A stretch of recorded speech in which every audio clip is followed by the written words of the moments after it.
வணக்கம். ஆகாசவாணி.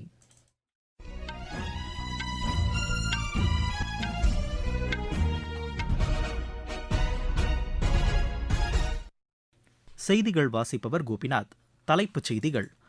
மொழி வேறுபாடுகளை கடந்து நம் நாடு தர்மத்தினால் ஒன்றிணைக்கப்பட்டு ஒற்றுமையுடன் திகழ்வதாக குடியரசு துணைத் தலைவர் திரு சி.பி. ராதாகிருஷ்ணன் கூறியுள்ளார்.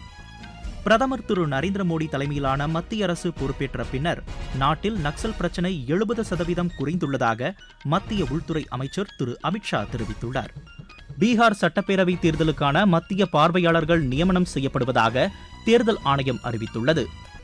இந்தியாவின் சுதந்திரமான வெளியுறவு கொள்கைக்கு ரஷ்யா முழு ஆதரவு அளித்து வருவதாக அந்நாட்டு வெளியுறவு அமைச்சர் திரு செர்கே லாவ்ரோவ் தெரிவித்துள்ளார். ஆசிய கோப்பை கிரிக்கெட் போட்டி இறுதி ஆட்டத்தில் இந்தியா இன்று பாகிஸ்தானை எதிர்கொள்கிறது. இனி விரிவான செய்திகள். மொழி வேறுபாடுகளை கடந்து நம் நாடு தர்மத்தினால் ஒன்றிணைக்கப்பட்டு ஒற்றுமையுடன் திகழ்வதாக குடியரசு துணைத் தலைவர் திரு சி.பி. ராதாகிருஷ்ணன் கூறியுள்ளார். பீகார் மாநிலம் பாட்னாவில் சாகித்ய அகாடமி ஏற்பாடு செய்த இலக்கிய விழாவில் பங்கேற்று பேசிய அவர், நம் நாட்டில் உள்ள மொழிகள், இலக்கியம், கலாச்சாரம் ஆகியன அனைத்து மக்களையும் ஒன்றிணைக்க உதவுவதாக கூறினார்.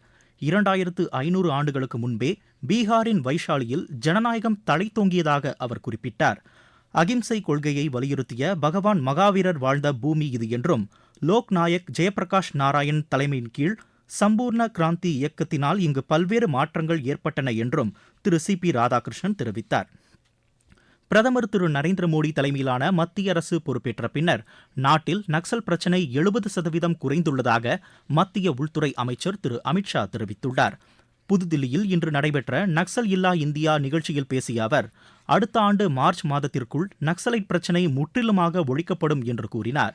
ஜம்மு காஷ்மீர், வடகிழக்கு பகுதி மற்றும் இடதுசாரி தீவிரவாத இயக்கங்கள் செயல்படும் பகுதிகளில் தேச பாதுகாப்புக்கு ஊறு விளைவிக்கும் வகையில் அசம்பாவிதங்கள் நிகழ்ந்து வந்ததாகவும், பிஜேபி அரசு பொறுப்பேற்ற பின்னர் கடந்த 10 ஆண்டுகளாக அச்சம்பவங்கள் பெருமளவில் குறைந்திருப்பதாகவும் அவர் தெரிவித்தார்.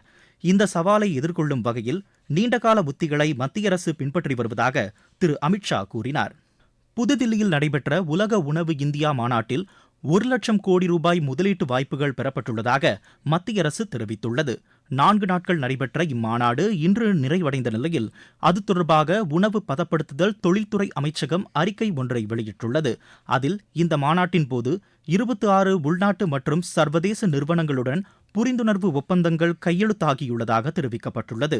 இந்த ஒப்பந்தங்கள் மூலம் 64,000க்கும் மேற்பட்டோர் நேரடி வேலைவாய்ப்பினை பெறுவார்கள் என்றும் 10 லட்சம் பேருக்கு மறைமுக வேலைவாய்ப்புகள் கிடைக்கும் என்றும் அந்த அமைச்சகம் வெளியிட்டுள்ள அறிக்கையில் குறிப்பிடப்பட்டுள்ளது. பால், இறைச்சி, எண்ணெய் உட்பட பல்வேறு பொருட்களுக்கான உணவு பதப்படுத்துதல் அலகுகளை ஏற்படுத்தும் வகையில் இந்த முதலீடுகள் மேற்கொள்ளப்பட இருப்பதாக அந்த அமைச்சகம் தெரிவித்துள்ளது. நாட்டில் வேலைவாய்ப்புகளை உருவாக்குவதில் சிறு குறு நடுத்தர தொழில்துறை பெரும் பங்களிப்பினை தந்து வருவதாக அத்துறைக்கான மத்திய அமைச்சர் திரு ஜித்தன் ராம் மாஞ்சி தெரிவித்துள்ளார். வாரணாசியில் இன்று நடைபெற்ற சேவா பர்வ் நிகழ்ச்சியில் பங்கேற்று பேசிய அவர், தொழில் முனைவோர்களை ஊக்குவிக்கும் வகையில் அவர்களுக்கான பயிற்சிகள், சாதனங்கள், வங்கிக் கடனுதவிகளை அமைச்சகம் வழங்கி வருவதாக கூறினார். மேலும் உள்ளூர் கைவினை கலைஞர்களின் படைப்புகள் இடம்பெற்ற கண்காட்சியையும் திரு ஜித்தன் ராம் மாஞ்சி தொடங்கி வைத்தார். இந்த நிகழ்ச்சியில் பேசிய மத்திய இணையமைச்சர் திருமதி ஷோபா கரண்ட்லாஜே, பிரதமரின் விஸ்வகர்மா திட்டம், உத்தியம் தள பதிவு உள்ளிட்டவை வளர்ச்சியடைந்த பாரதம் என்ற இலக்கை நோக்கிய பயணத்தில் தொழில் முனைவோர்கள் அதிக அளவில் பங்கேற்க வகை செய்து வருவதாக கூறினார். பீகார் சட்டப்பேரவை தேர்தல் மற்றும் பல்வேறு மாநிலங்களில் உள்ள 8 சட்டப்பேரவை தொகுதிகளுக்கான இடைத்தேர்தல் பணிகளை மேற்பார்வையிடும் மத்திய பார்வையாளர்களை நியமனம் செய்வதாக தேர்தல் ஆணையம் இன்று அறிவித்துள்ளது. நேர்மையான, வெளிப்படையான முறையில் தேர்தல் நடத்தப்படுவதை உறுதி செய்யும் இப்பணியில் 320 ஆட்சிப்பணி அலுவலர்கள் மற்றும் 60 காவல் பணி அலுவலர்கள் உட்பட 470 பேர் நியமிக்கப்பட்டுள்ளதாக தேர்தல் ஆணையம் தெரிவித்துள்ளது. ஒவ்வொரு தொகுதியிலும் தேர்தல் பணிகளை கண்காணிப்பதோடு அதிக அளவில் மக்கள் வாக்களிக்கும் வகையில் விழிப்புணர்வு பணிகளில் இவர்கள் ஈடுபடுவார்கள் என்றும் அந்த ஆணையம் கூறியுள்ளது. நீங்கள் கேட்டுக்கொண்டிருப்பது ஆகாசவாணியின் செய்தி அறிக்கை. நாட்டு மக்களுக்கான வரலாற்று சிறப்புமிக்க மோடி அரசின் தீபாவளி பரிசு சரக்கு மற்றும் சேவை வரி குறைப்பு. மருத்துவம் மற்றும் ஆயுள் காப்பீட்டிற்கான வரி முழுமையாக ரத்து. 36 உயிர்காக்கும் மருந்துகள் மீதான வரியும் ரத்து. அடுத்த தலைமுறைக்கான இந்த சீர்திருத்த நடவடிக்கைகளில் மாணவர்கள் பயன்படுத்தும் ஸ்டேஷனரி பொருட்களுக்கான வரி ரத்து. வீட்டு உபயோக மின்னணு பொருட்கள் மீதான வரி குறைப்பு. பால் பொருட்கள் மற்றும் பாத்திரங்கள் மீதான வரி 12%-இலிருந்து 5% குறைப்பு. வேளாண் இயந்திரங்களுக்கான வரியும் 5% குறைப்பு. வளர்ச்சியடைந்த இந்தியாவிற்கான பயணத்தில் மோடி அரசு தொடரும் சீர்திருத்த நடவடிக்கைகள்.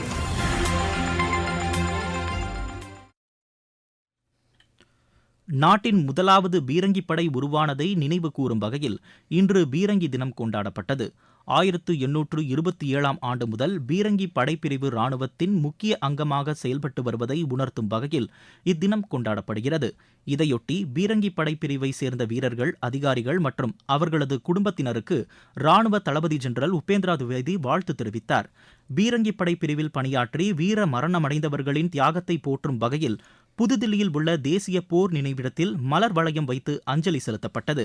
இந்த நிகழ்ச்சியில் பேசிய பீரங்கிப்படை தலைமை இயக்குநர் லெப்டினன்ட் ஜெனரல் அதோஷ் குமார், சுயசார்பு இந்தியா எனும் தாரக மந்திரத்தை பின்பற்றி பீரங்கிப்படை பிரிவு தற்போது நவீனப்படுத்தப்பட்டு வருவதாக தெரிவித்தார். சத்தீஸ்கர் மாநிலம் கான்கர் மாவட்ட வனப்பகுதியில் பாதுகாப்பு படையினர் மேற்கொண்ட துப்பாக்கிச் சூட்டில் ஒரு பெண் உட்பட 3 மாவோயிஸ்டுகள் சுட்டுக் கொல்லப்பட்டனர்.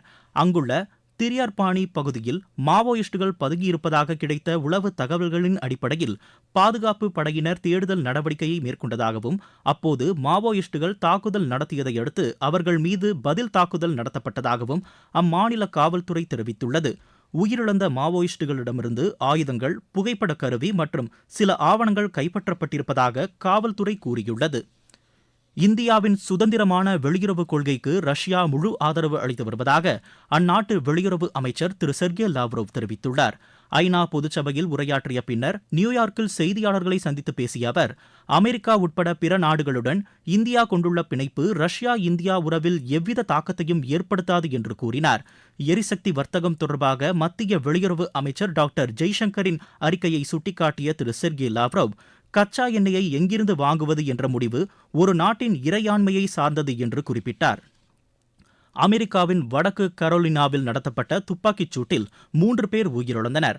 அங்கு நீர்நிலை அருகே இருந்த ஒரு உணவகத்தின் மீது படகில் வந்த ஒரு நபரால் இந்த துப்பாக்கிச்சூடு நடத்தப்பட்டதாகவும் அம்மாகாண காவல்துறை தெரிவித்துள்ளது. காயமடைந்தவர்கள் மருத்துவமனையில் அனுமதிக்கப்பட்டிருப்பதாகவும், தாக்குதல் நடத்திய நபரை தேடும் பணி தீவிரப்படுத்தப்பட்டிருப்பதாகவும் காவல்துறை கூறியுள்ளது. குஜராத், மத்திய மகாராஷ்டிரா மற்றும் கொங்கன் பகுதியின் ஒரு சில இடங்களில் அடுத்த 4 நாட்களுக்கு கனமழை முதல் அதிகனமழை வரை பெய்யக்கூடும் என்று வானிலை ஆய்வு மையம் தெரிவித்துள்ளது. மேலும் கர்நாடகாவின் கடலோர பகுதி மற்றும் அம்மாநிலத்தின் வடக்கு பகுதி, கிழக்கு ராஜஸ்தான், கேரளா, மாஹே, தமிழ்நாடு, புதுச்சேரி, காரைக்கால், தெலுங்கானா, விதர்பா மற்றும் மேற்கு மத்திய பிரதேசத்தின் ஒரு சில பகுதிகளில் அடுத்த மாதம் 1ஆம் தேதி வரை கனமழைக்கு வாய்ப்புள்ளதாக அந்த மையம் வெளியிட்டுள்ள செய்திக்குறிப்பில் தெரிவிக்கப்பட்டுள்ளது. ஆசிய கோப்பை கிரிக்கெட் போட்டி இறுதியாட்டத்தில் இந்தியா இன்று பாகிஸ்தானை எதிர்கொள்கிறது. துபாயில் நடைபெறவுள்ள இப்போட்டி இரவு 8 மணிக்கு தொடங்குகிறது. உலகக்கோப்பை ஜூனியர் துப்பாக்கிச் சுடும் போட்டியில் இந்தியா இன்று 1 தங்கம், 1 வெள்ளிப் பதக்கம் வென்றது.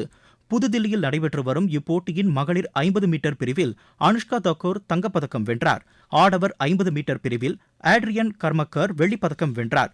இப்போட்டியில் இந்தியா இதுவரை 4 தங்கம், 6 வெள்ளி, 3 வெண்கலப் பதக்கங்களை வென்று பதக்கப்பட்டியலில் தொடர்ந்து முதலிடத்தில் நீடிக்கிறது.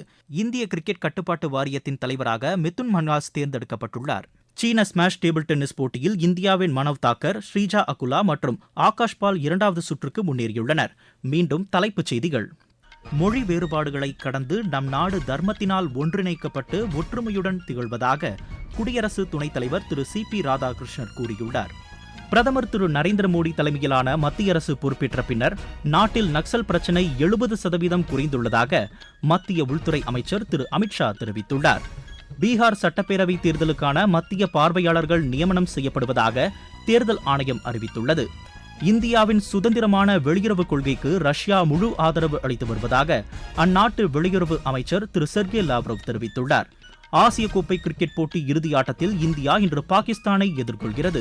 இத்துடன் இந்த செய்தி அறிக்கை நிறைவடைகிறது. எமது செய்திகளை சமூக வலைதள பக்கங்களில் AIR நியூஸ் சென்னை என்ற முகவரியிலும், R நியூஸ் சென்னை என்ற யூடியூப் சேனலிலும் உடனுக்குடன் அறிந்து கொள்ளலாம்.